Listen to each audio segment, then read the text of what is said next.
Howdy folks, Marc Canton here. I'm actually coming from you from the Gaylord Opryland in Nashville, Tennessee. I'm actually at the Entree Summit Leadership. Today's Friday's Fleet Tip is about parts.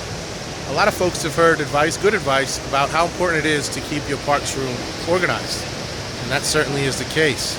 Things like barcoding and having a system using bins are really very powerful tools, and they're important. They'll save you a lot of time. But one piece of advice that I've received that really went a long way, and I don't see enough folks implementing it, is the idea of organizing your parts in a way for fast-moving parts being more convenient and easier to get to in and out, and the opposite with slow-moving parts.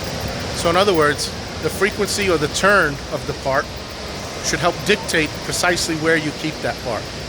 This will make it easier to get the part quickly when it needs to be issued, and easier to inventory, since you'll be doing that a lot often for those fast-moving parts.